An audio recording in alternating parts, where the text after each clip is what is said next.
El director nacional de policía, Mario Lallera, pintó un panorama alarmante el fin de semana en entrevista con El Observador. Habló de delincuentes por fuera absolutamente del sistema, que tienen hasta su idioma propio. Un día los marginados van a ser mayoría. ¿Cómo los vamos a contener?, dijo Lallera.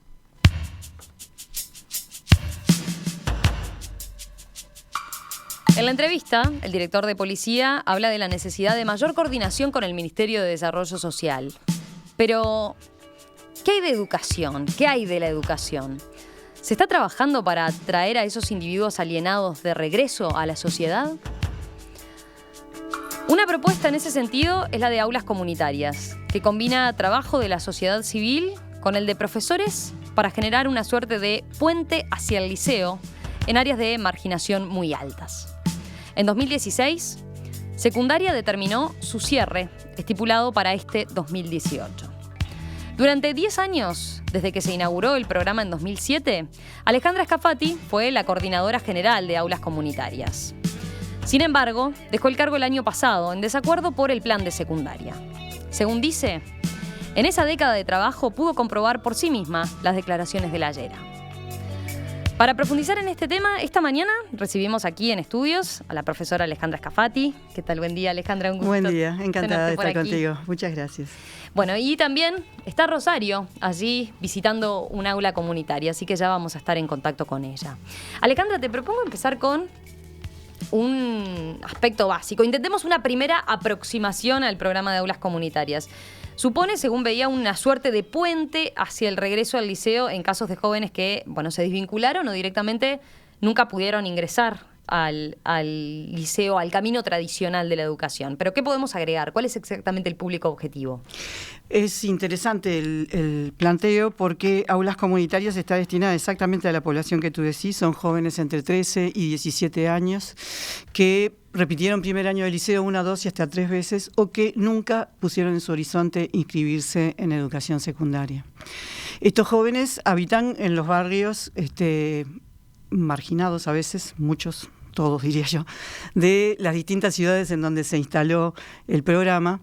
Y la idea central de aulas comunitarias es asociar a la sociedad civil con el Estado, creando espacios comunitarios en donde el horizonte de volver a inscribirse en educación media está cercano al joven y le permite ese espacio de cercanía, de encuentro comunitario que lo saca de en medio el problema de ingresar a un centro educativo liceal con todo lo que tiene de fuerte como experiencia cuando uno sale de la primaria, ¿verdad? Todos lo hemos vivido, esto no es una novedad, en todas las clases sociales todo el mundo vive una especie de shock cuando sale de la primaria y tiene que entrar a la secundaria y de la maestra a los 11 profesores.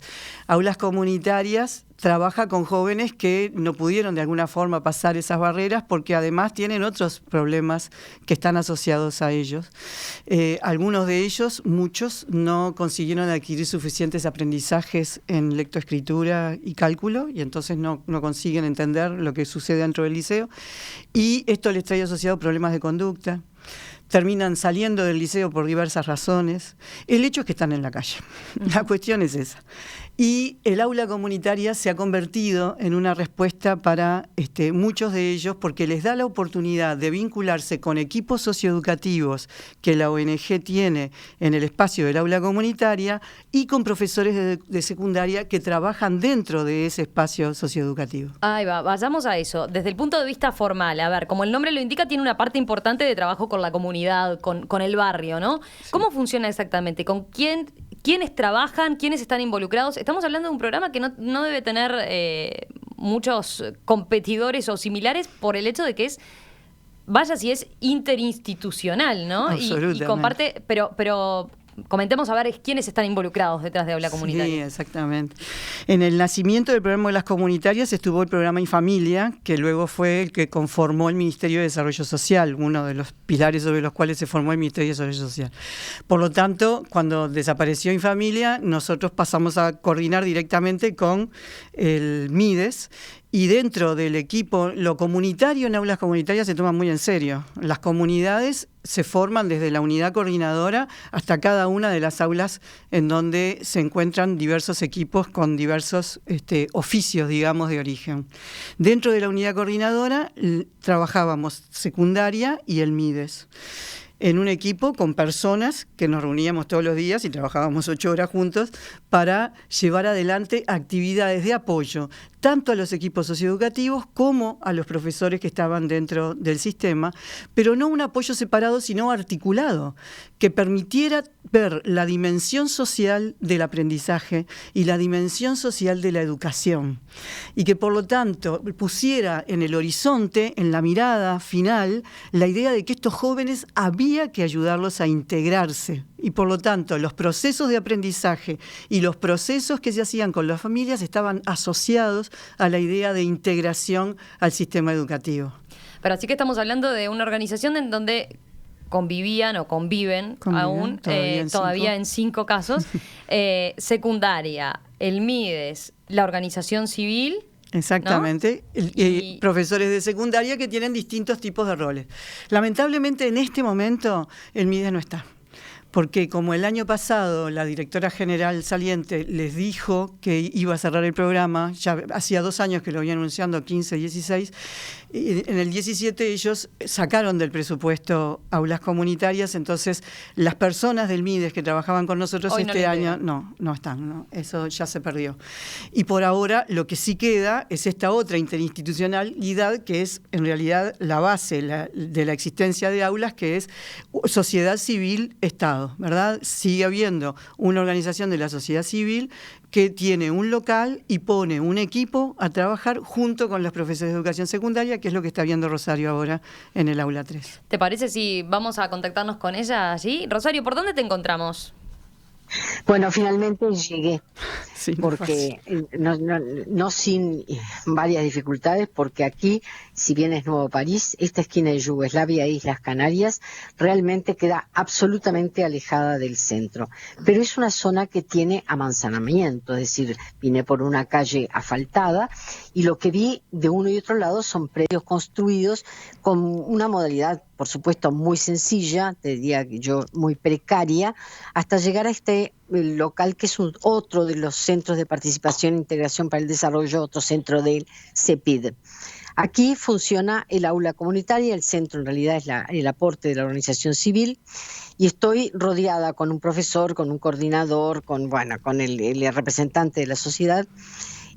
Hay 47 alumnos que van entre los 13 y los 17 años, es una de las 2 que queda en Montevideo y donde se aplican 2 modalidades. Una de ellas, la modalidad B, es la especie de previa, es decir, en todos los casos son chicos y chicas que han abandonado el sistema, sistema organizado, es decir, están en su casa haciendo nada o vaya a saber qué. Bueno, la introducción a la vida liceal se hace a través de esta modalidad B, pero también está la modalidad A, que significa un seguimiento cuando ya han entrado al liceo o a la UTU para que ingresen a segundo año. Y según me han informado, el 90% de los alumnos que han pasado por las aulas, por esta aula comunitaria, han concurrido a UTU fundamentalmente. Tienen un liceo y una UTU a unos 2 cuadras, así que no se trata que falte ese tipo de servicio, sino simplemente de gente de chicos y chicas que han dejado por una razón o por otra, luego trataremos de averiguarlo, esa opción. Pero les aseguro que lo que aquí falta, lo que aquí sobra es voluntad de que estos 47 alumnos ingresen nuevamente a cualquiera de los programas, ya sea de secundaria o de UTU, a partir de lo que Aula Comunitaria, esta en particular, les ofrece aquí en Nuevo París.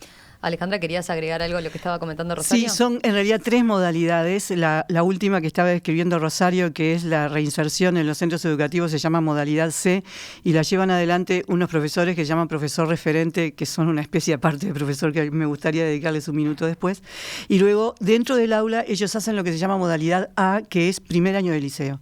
Ellos tienen todos los profesores de primer año de liceo con las asignaturas de primer año de liceo y cuando termina el año, los que están en esta modalidad tienen primer año aprobado y entran en segundo en cualquiera de los lugares a donde van, ya sea la UTU o el liceo.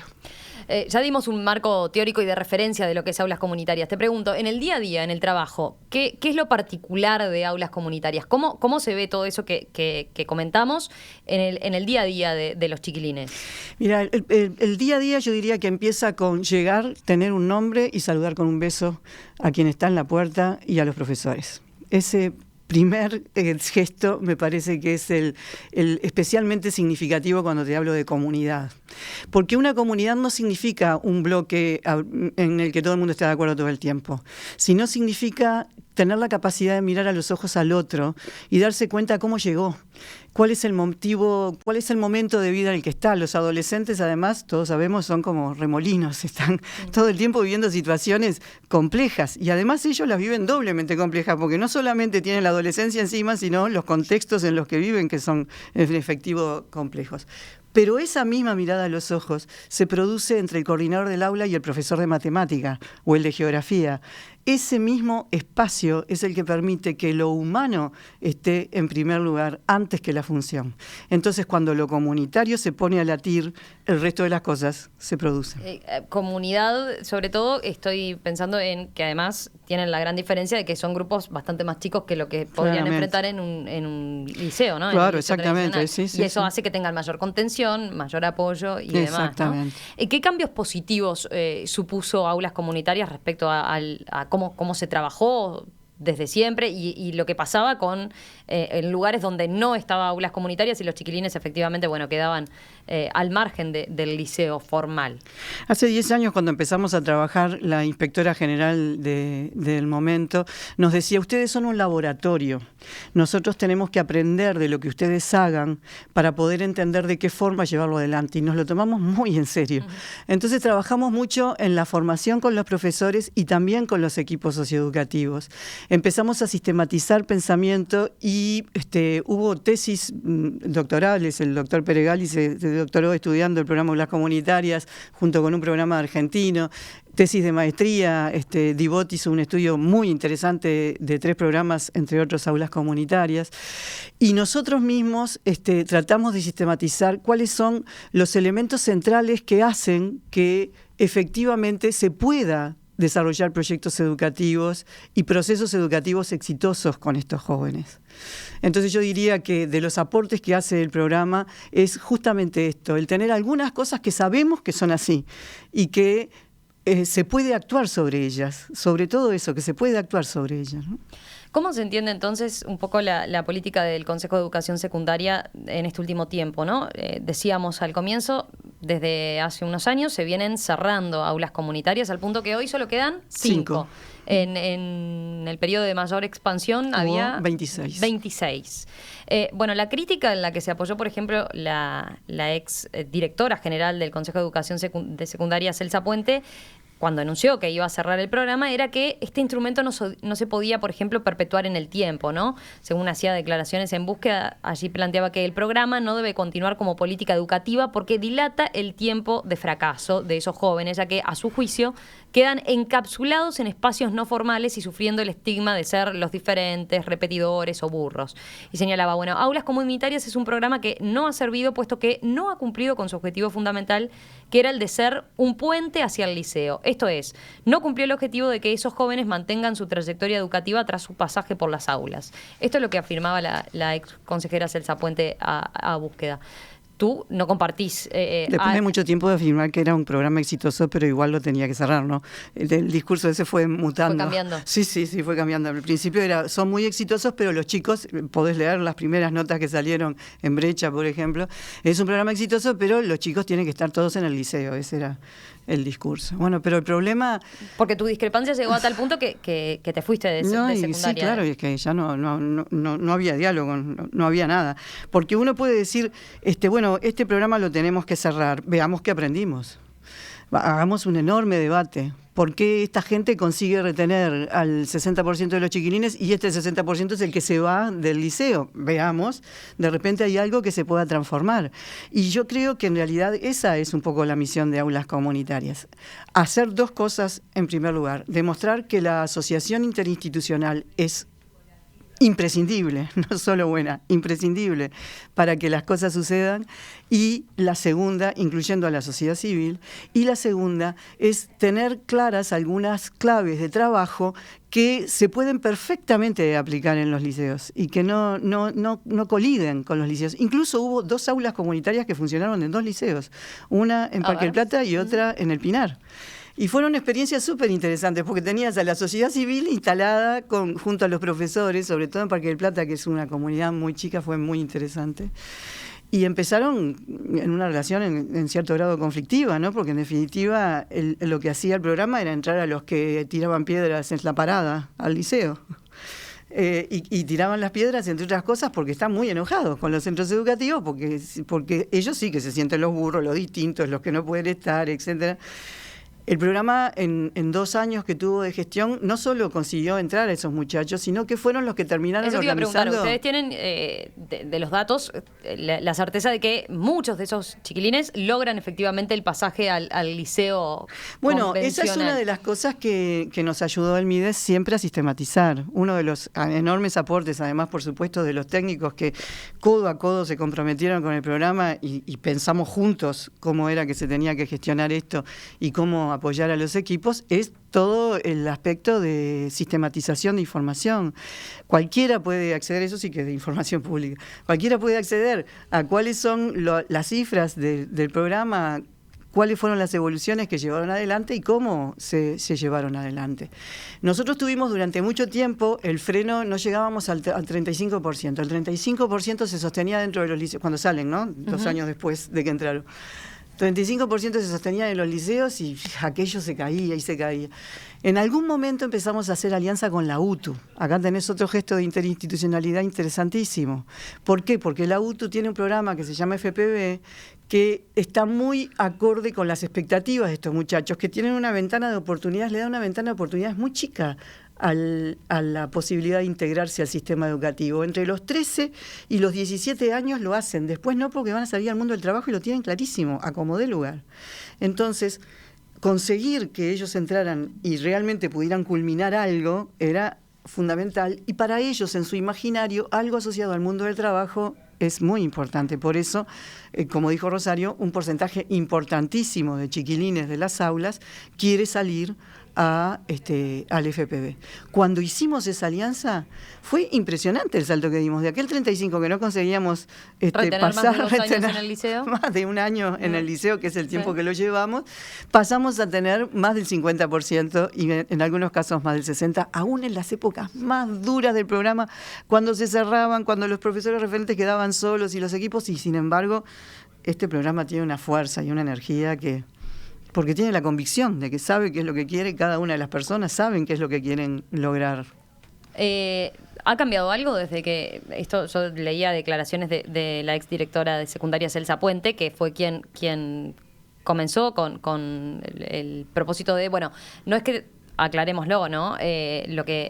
Celsa Puente era partidaria, no es que solo cuestionaba aulas comunitarias, sino que decía que ese apoyo a ese chico que estaba por fuera del liceo tenía que darlo el propio liceo, ¿no? Es así que generó un programa alternativo, o empezó a generar un programa alternativo para que los chicos tuvieran ese soporte, ese respaldo, pero desde el liceo propiamente, ¿no?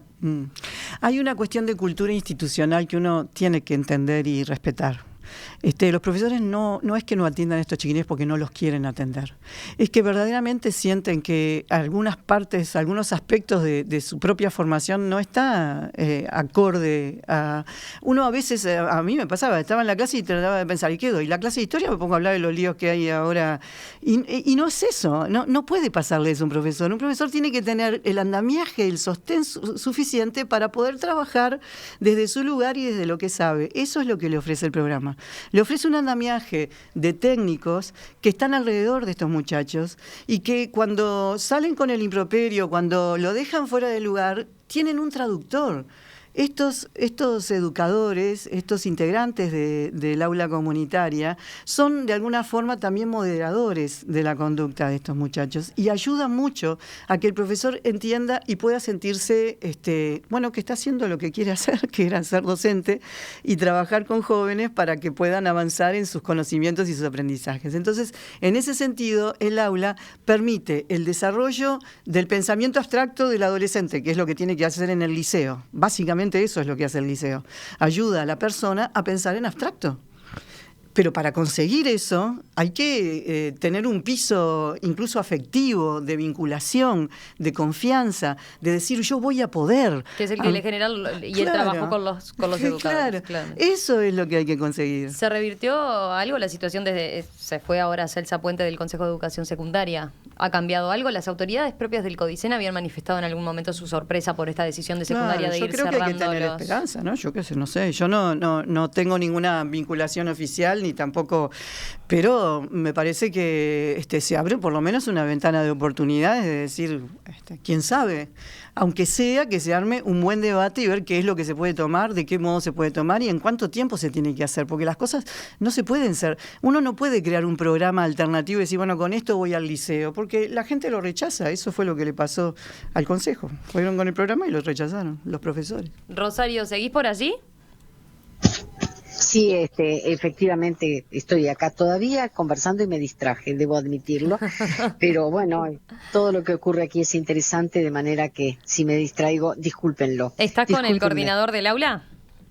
Sí, estoy con Sebastián Lucas, coordinador del ALBA, pero tengo muchos más elementos aquí alrededor, de manera que hasta la estudiante con la que voy a hablar, Glenda, en un rato también está pronta para ello. Pero con Sebastián me gustaría preguntar, pues fue el que me dio muchos datos.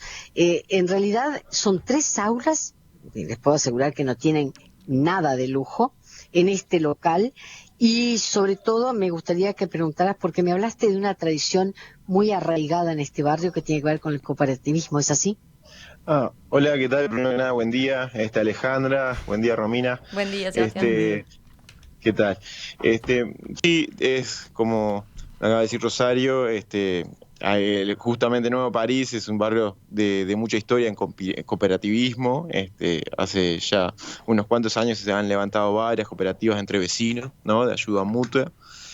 También es un barrio con mucha tradición de huerta, también yo le explicaba, y bueno, ahora justamente el proyecto del aula, nosotros le llamamos proyecto interdisciplinario, Alejandra seguro le suena y le resuena esto, tiene que ver con tiene que ver justamente, ¿no? Con armar una especie de huerta comunitaria, poder dialogar y transcurrir por los diferentes centros, ¿no? Y poder, bueno, justamente desarrollar eso de la huerta orgánica, la huerta comunitaria, que tiene como mucha tradición, porque hay mucha tradición de quintas acá en Nuevo París. Sebastián, me gustaría preguntarte cuál ha sido el resultado de en los años que tú llevas del proyecto inicial, es decir, el aula comunitaria como un puente para que los jóvenes vuelvan a UTU o al liceo. ¿Cuál ha sido el resultado en esta aula en particular? Bueno, yo creo que en realidad el objetivo ha sido el de enseñar a los chiquilines a soñarse de algún modo, yo diría, ¿no? O aprender a ser estudiante, ¿no? Nosotros como trabajamos bajo ese lema, ¿no? Que no tiene que ver con habilidades intelectuales solamente, sino con habilidades sociales, más el aprender a ser estudiante tiene que ver con otras cosas también, ¿no? Hace poco, lo respondo capaz que con una anécdota que me sucedió hace poquito, ¿no? En el 2013, yo entré como educador, hoy estoy en el rol de coordinador, y hace días atrás, yo les mostraba a los chiquilines con quien tengo el taller de acá del aula, el taller de equipo donde trabajamos un proyecto de vida, ¿no? Vamos como elaborando esa construcción. Les mostraba una publicación de una alumna que tuve en el 2013, ¿no? Que en ese momento se soñó, ¿no? Peluquera, se soñó pensando en poner su propia peluquería, y hace poquito una publicación de Facebook lo confirma que bueno, que pudo poner su propia peluquería, ¿no? Y terminó 5º año de UTU, de belleza, ¿no? Entonces creo que bueno, los resultados, así como esta anécdota, digo, hay varios más, y bueno, sin duda, no sé, yo creo que es un programa súper exitoso en ese sentido, ¿no? De poder enseñar al chiquilín a soñarse de algún modo. El chiquilín que llega acá, llega generalmente frustrado, un poco malherido, ¿no? O sea, quemado con leche, ¿no? De la trayectoria previa, ¿no? En el liceo, de repetir 1, 2, 3 veces, y bueno, no sintiéndose bueno en lo que es, en lo que hace. Hay otra pregunta que, de acuerdo a los argumentos, me gustaría hacerte. ¿En qué medida el chico que llega acá se siente separado, relegado, marcado por esa condición de haberse salido del sistema y, bueno, en muchos casos por incapacidad de superar los escollos que el sistema plantea? Es decir, ¿tú notas que hay una segregación o una discriminación de este tipo de chicos? Sí, lamentablemente sí, creo que la hay, sí. De hecho, nosotros siempre preguntamos en la entrevista de inscripción, cuando conocemos a los chiquilines, a la familia, bueno, ¿por qué? ¿Cómo llegaron a este lugar? ¿No? Y muchas veces, bueno, me mandan al liceo porque yo ya no estoy apto, ¿no? Para estar en ese lugar, ¿no? Pero me dijeron que ya no puedo estar ahí, ¿no? Pues ya repetí 1 y 2 veces porque no me da la cabeza, porque soy burro, muchas veces lo expresan. Entonces vamos a sacar todo esa carga que trae el chiquilín. Es un trabajo de todo un año, ¿no? De idear estrategias a medida de las particularidades, de las individualidades de los chiquilines, ¿no? Pero sí, es un trabajo súper costoso, ¿no? Ese estigma con el que ya llegan. Bien, creo que por acá entonces quedan algunos de los argumentos manejados, planteados por Sebastián, y como les digo, Glenda seguirá esperando, espero que no demasiado para ponerlo al aire, porque me parece un ejemplo bien interesante de esta chiquilina de 14 años que tengo ante mí con unos enormes ojos verdes. Rosario, si te parece, hacemos una breve pausa y seguimos aquí en estudio con la profesora Alejandra Scafati, ex coordinadora general de aulas comunitarias, y contigo allí hablando entonces con Glenda. El Consejo de Educación Secundaria está desmontando el programa Aulas Comunitarias, que funciona como nexo para jóvenes marginados de los contextos más vulnerables que intenten regresar al liceo o a la UTU. ¿Por qué se desmantela este programa cuando se habla de la necesidad de más trabajo social para combatir, por ejemplo, temas como los de la inseguridad? ¿Qué resultados ha dado el trabajo de aulas comunitarias? De eso estamos conversando esta mañana.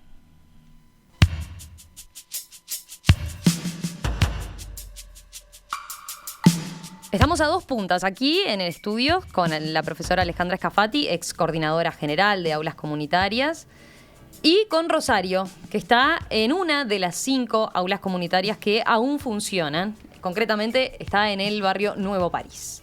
Rosario, nos generaste expectativas. Queremos escuchar a Glenda entonces contando su historia y contando su experiencia también como alumna en aulas comunitarias. Bien, empecemos contándoles que Glenda, como les decía, esta joven de 14 años que tengo conmigo, concurrió al Liceo 51 y luego lo abandonó. Pero hoy además es defensa en el equipo de fútbol Las Malvinas, que entrena en el campito que tenemos exactamente al lado de este lugar. Y vive a escasas 2 cuadras de este centro en el cual funciona el aula. Así que tiene todas las condiciones para seguir adelante. Pero vamos a preguntárselo a ella. Glenda, ¿por qué dejaste el liceo? Porque tenía mala junta y empecé con 5 bajas nada más. Y una compañera que un día entró, y me junté con ella y empecé a hacer cosas que no debía hacer. ¿Qué pasa en aulas comunitarias? ¿Te has sentido mejor? Sí, mucho mejor. Tengo materias que las puedo pasar como en el liceo no podía. ¿Qué materias te costaban más? Yo sé que te acabo de sacar de una clase de matemáticas y bueno, si con ella tenés dificultades, creo que sepas que las tuvimos todos con la misma materia, ¿no? Pero ¿cuáles son las que te resultan más difíciles y cuáles te gustan más? Me resulta más difícil idioma español e historia. En la historia te puedo dar una mano. Bueno, quiero contarles además que el proyecto de aquí en adelante no es seguir en aulas comunitarias. ¿Dónde pensás que vas a terminar tus estudios, si es que pensás terminarlo? La UTU del Paso Molino. ¿Y qué vas a hacer ahí? Repostería. ¿Con qué expectativa? ¿En qué querés convertirte? En una repostera. Qué lindo. ¿Ese es tu proyecto de vida, trabajar en algún lado de lo que tú hagas con las manos? Sí. ¿Sos buena cocinando hoy? Sí. ¿Qué pasa con el fútbol con el fútbol femenino? ¿Vas a seguir o queda por acá en la práctica mientras dure tu concurrencia al aula? No, voy a seguir, sí. Están todas mis compañeras y quiero que vamos arriba a las Malvinas. Y tengo entendido que en el último partido además ganaron 9-1, lo cual es una cifra despampanante. Ella juega como defensa. Yo le decía, entonces los goles que no te hicieron, tienes que ver tú. ¿Sos buena en eso? Sí. Sí. ¿Es bueno el cuadro y es buena Glenda en su condición de defensa? Sí, bastante bien el cuadro. Bueno, te voy a tener que dejar ir porque el profesor me anda rondando y efectivamente entonces Glenda tendrás que volver a la clase de matemáticas. Lo lamento, más no puedo, a menos que quieras tú estirar esta entrevista y contándonos algo más. No, por ahora no. Bueno, no, prefiere volver a la clase. Y ustedes pueden estudios.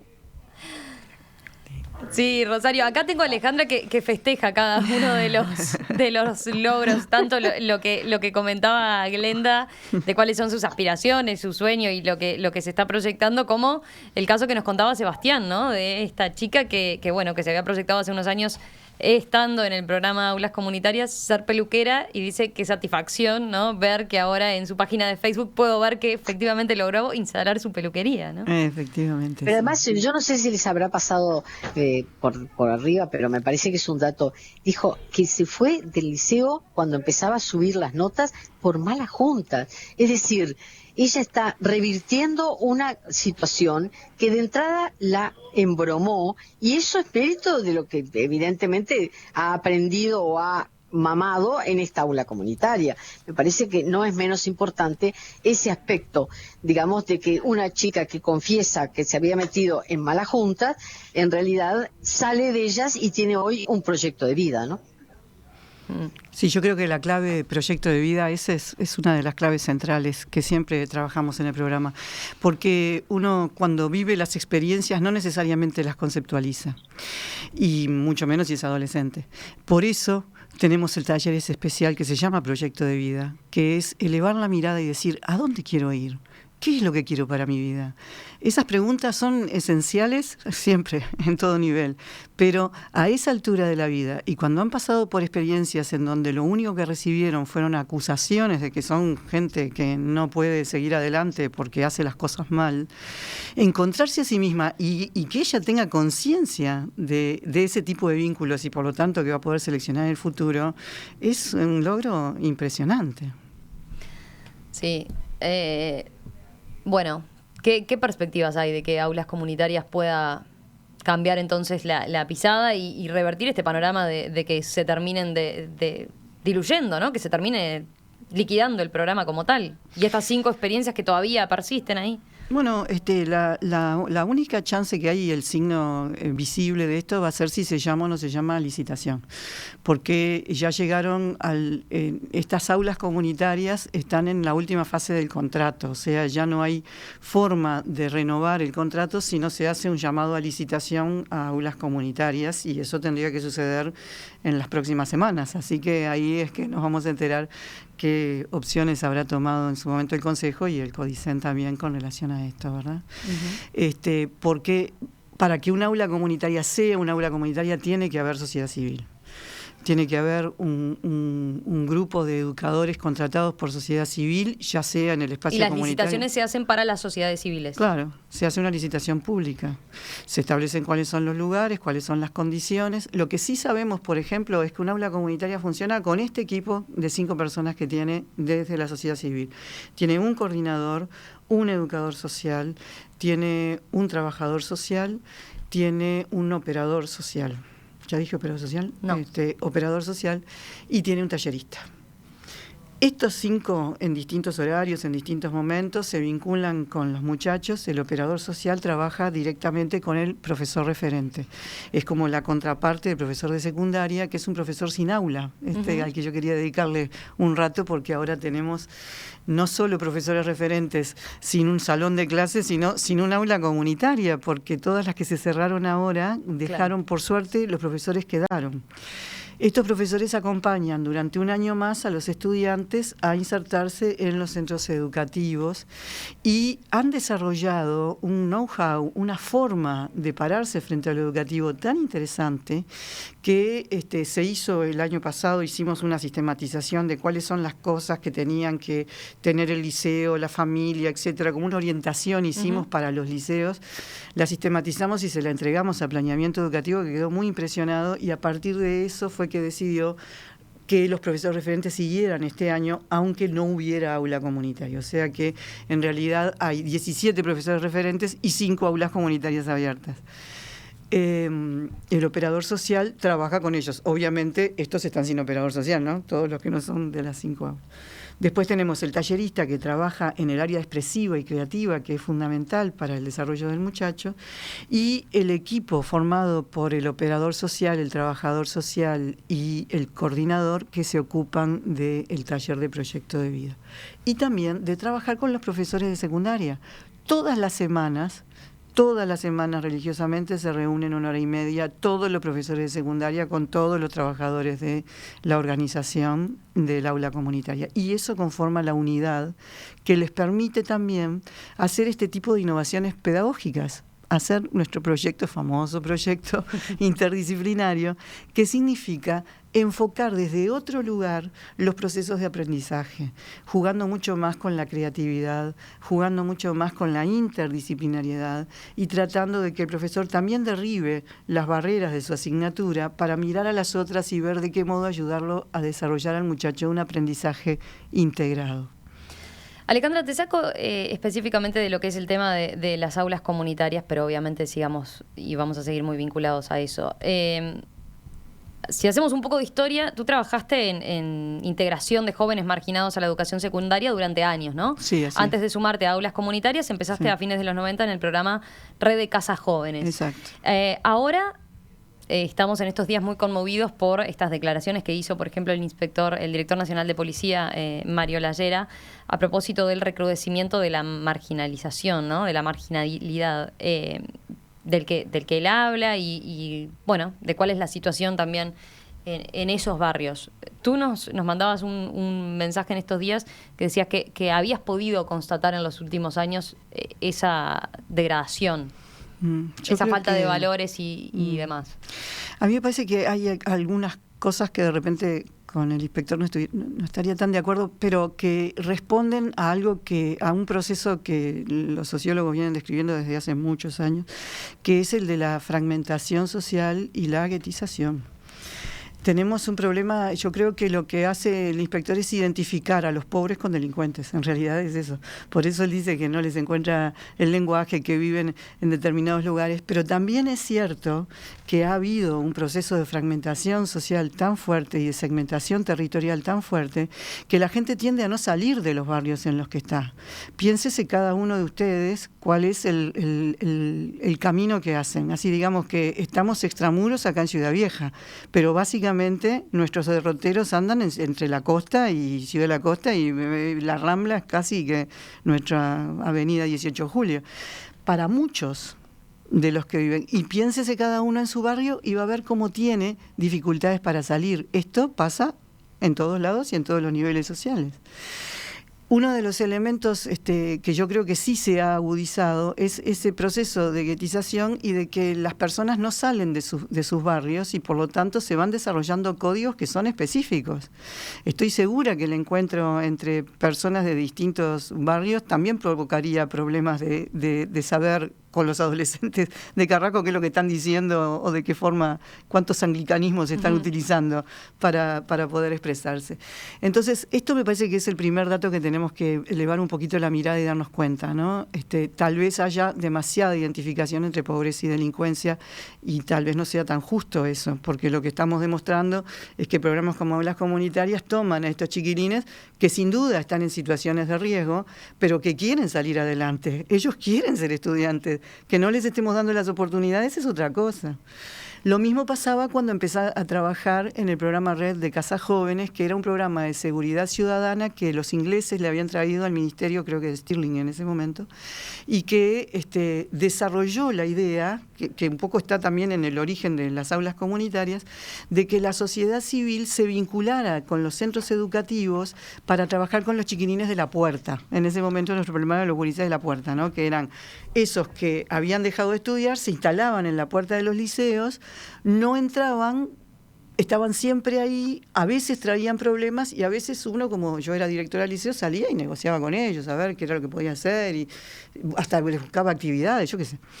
Luego, cuando empecé a trabajar con la red de casas jóvenes, empezamos a ver, este programa iba entre, creo que era 14 y 23 años, era un rango de edades muy alto, a ver cómo los educadores de esas casas jóvenes podían ir a la puerta a buscar a esos chiquilines para llevarlos a trabajar en propuestas socioeducativas que de alguna forma también los volvían al liceo. Uh-huh. Era una lógica bastante similar a esta, con la diferencia de que faltaban los profesores y distinta en el sentido de que estaba muy claramente enfocada a prevención del delito, ¿verdad? A trabajar con estos muchachos que hasta hacía 2 días estaban en la esquina drogándose y que entraban a la casa joven para desarrollar su proyecto. Y yo vi esa experiencia y puedo dar fe de que efectivamente sucedía eso en las 9 casas jóvenes, que después se fueron, cuando terminó ese programa, se asimilaron más a los centros juveniles y hoy día se siguen llamando casas joven, pero son centros juveniles ya con la lógica más INAU.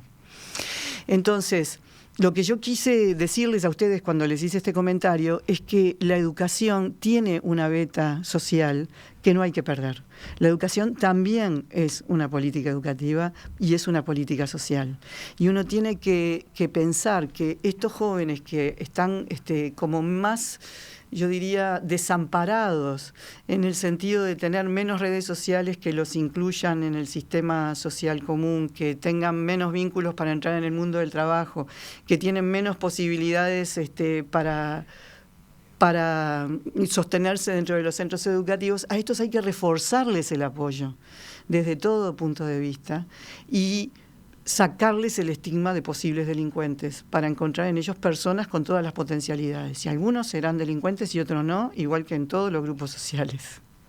Pero ahí planteabas entonces la tarea y la gran tarea que hizo y hace Aulas Comunitarias entonces por ese lado. Sí, y que hizo en su momento Red de Casas Jóvenes y políticas educativas que tienen que tener este camino, ¿verdad? Camino de unión. Formas de revertir este proceso del que sí, tanto nos alarmamos. Definitivamente. Rosario, ¿tus últimos comentarios desde allá?